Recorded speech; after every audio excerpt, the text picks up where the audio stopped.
What's going on, you guys? This is your boy RBG, aka the Random Black Gamer, bringing you another update on Transformers 1. I know it's been a while since I made any videos on this because at the time of its announcement, it wasn't necessarily the main priority of Paramount and Hasbro, but now that Transformers Rise of the Beast is done and seems to be in the rearview mirror, they're now focusing their attention on rolling out Transformers 1. And there have been a lot of things that have surfaced on the World Wide Web that we're going to talk about, so stay tuned. Now, before we dive into the topic at hand, I want to give a major shout out to today's sponsor, Memory Fragment. That's right, it's time to fill in the gaps to our past by repairing it. In Memory Fragment, Royd, a small town repairman, starts a journey into the past as he opens an old Polaroid album. He repairs various items that bring back memories of the past, such as toys that he played with as a child. We're talking Lego blocks, figurines, and game consoles to match pieces of memory. You can also collect stickers hidden in parts of an item or find hidden content to unlock different endings to the story. Unlike other simulation games, Memory Fragment doesn't have a high level of difficulty and combines repair gameplay with puzzles, mini-games, and collection elements in a balanced way. But make no mistake, this game just isn't all about simple repairs. It cleverly incorporates puzzle elements, and the developers are making it a point to communicate with the players to improve the quality of the game. There's currently about 40% of the puzzle games ready as we speak and more to come, and it's available at a low price of $6.99, and there are no additional in-game purchases required to enjoy the complete game. So get your repairs started in Memory Fragment now by playing it on Steam, or you can add it to your Steam wishlist. The link will be in the description box below. But yeah guys, Transformers 1 is right over the horizon, and as you could expect, a lot of leaks have started to surface online, and they give a pretty general idea of what we'll be seeing in this movie. So if you're one of those people that don't mind that, then by all means stick around for this video. But if you're one of the ones who have been trying to steer clear of any kind of rumors, leaks, or updates, then I highly recommend that you go away until that movie hits the theaters. You have been warned. But if you guys aren't aware, this movie is going to be directed by Toy Story 4's director Josh Cooley and written by the same guys that worked on Ant-Man and the Wasp. And I'm not going to lie to you guys, those details warrant a bit of concern because Toy Story 4, as successful as it was, it's not the most well received out of the franchise, and the less we say about Ant-Man and the Wasp, the better.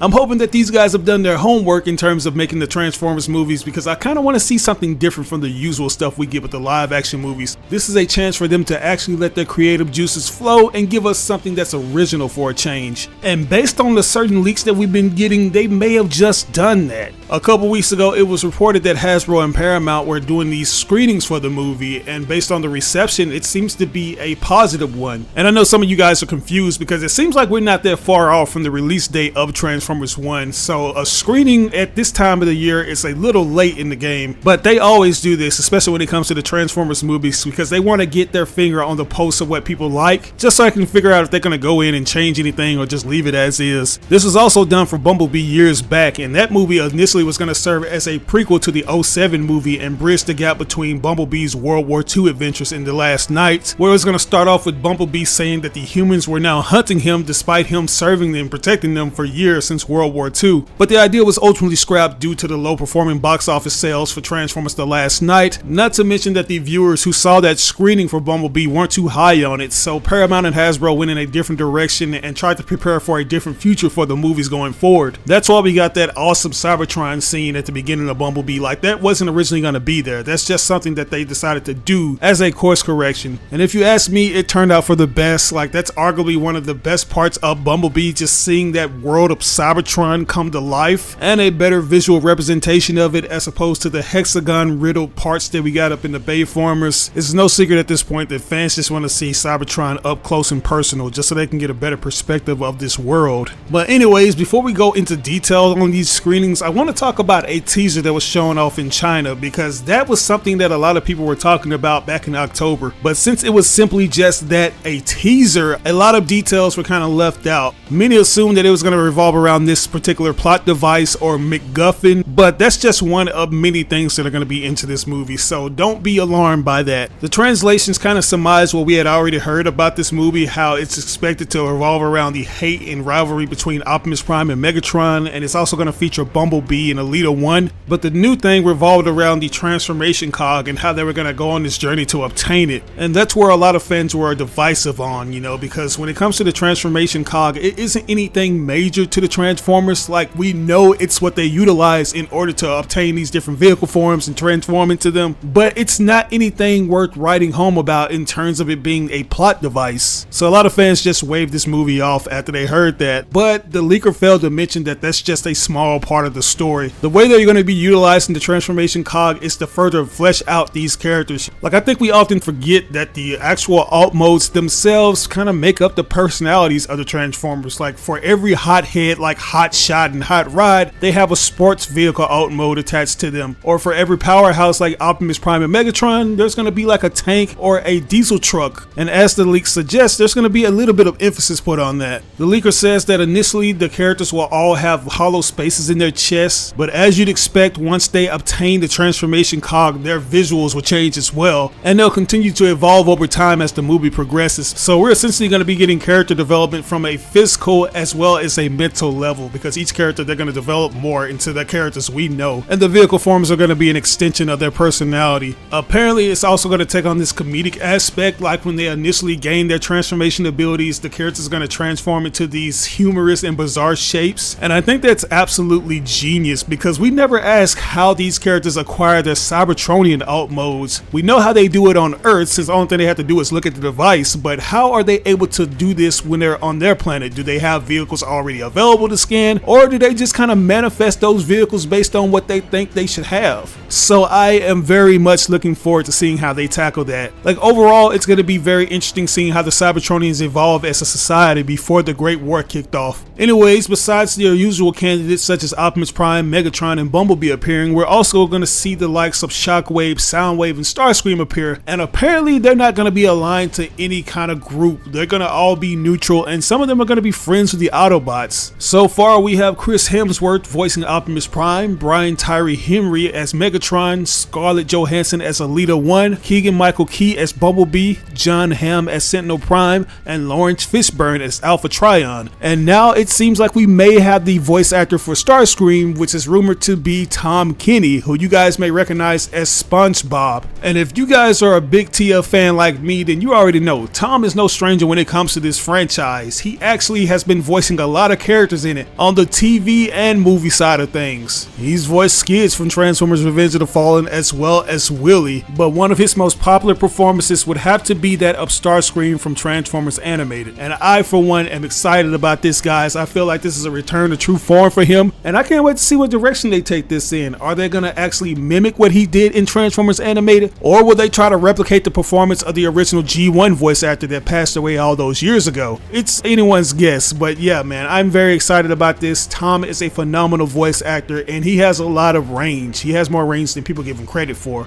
Given that this is the early beginnings of the Transformers story, it can go in any direction. As you can imagine, since we have a new voice actor for Optimus Prime, that being Chris Hemsworth, it's probably going to be more tailored towards that of Orion Pax. And apparently he's going to have a young and brash type of personality. Like, there was said to be this scene up in the movie where he's going to flip off a character. I know it's not really in line with Orion Pax, especially the one from the G1 series that was more of a nice guy that didn't really know how to fight since he was nothing more than a dock worker, but I guess they're going to give him a bit more personality up in this movie. And by the end of the movie, we'll probably see the more stoic and serious Optimus Prime. But moving on, we got to talk about this detail, because this may be a huge indication that this movie is in fact connected to the other movies and will serve as a prequel to that of Bumblebee and Transformers Rise of the Beast. If you guys remember, back in December of 2018, Lorenzo Di Bonaventura, who is the executive producer of these movies, hinted that this movie would serve as an animated prequel to the other films. But a couple years later, it was reported that this movie would be separate and apart from the live action films. But somewhere along the line, it seems like the writer's room had a change of heart, and now this movie is going to be connected by way of a reference to Bumblebee's name. If you remember, back in his solo film, he had another designation, that being B127, and the leaks suggest that he will have the same title in this upcoming film, which leads many, including myself, to believe that this movie is in fact tied to Bumblebee and Transformers Rise of the Beast. And apparently there are going to be these running jokes about it, how he doesn't really like the name and he asked people to call him something else, such as B and quote unquote Badassatron, which I think kind of falls perfectly in line with his character. character because he is young and he's gonna occasionally say things that a young person would say. Since this is gonna be a CG animated movie with less detail than we see up in the live action films, it's also gonna have a bit of a lighthearted nature to it,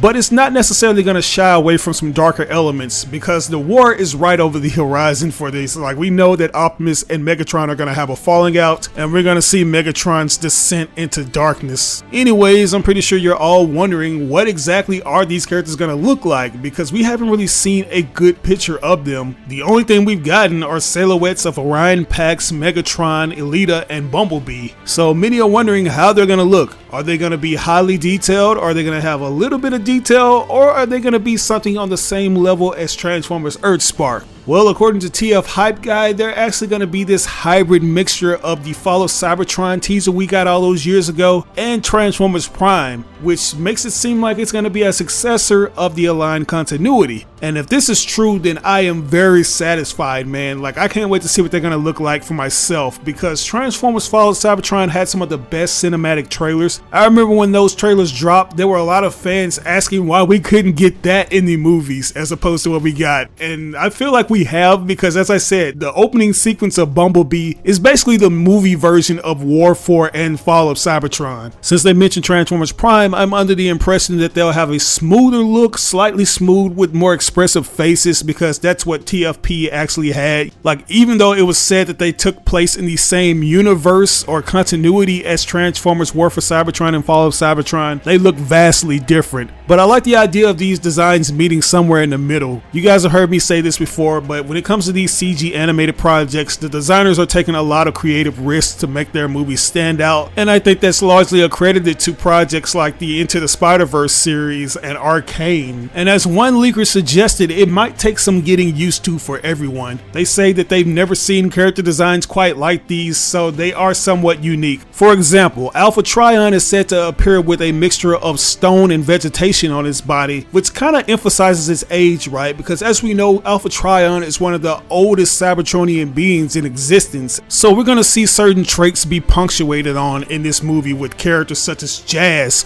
who's also said to be in this movie, and I cannot wait to see exactly what he's going to look like. I feel like they're really going to hammer it home when it comes to his love for hip-hop culture, even if it is on Cybertron and he hasn't been able to experience that on Earth yet. You know, Jazz, he still has that hip, cool vibe going for him, so I can't wait for this, guys. I'm very excited. But anyways, I'm going to go ahead and turn it over to you guys. Are you excited as I am for this? Or do you think all these leaks and rumors are just bogus and you just want to wait to see the movie for yourself? Let me know in the comment section below. As always, I ask that you like or dislike the video. It doesn't have to be a thumbs up, it can be a thumbs down. But if you really enjoyed this video, it would help me out tremendously if you shared it with all your friends and followers on all the different social media outlets. Sharing is caring. But once again, this is your boy RBG signing out on another video. I'll catch you guys later. Peace out.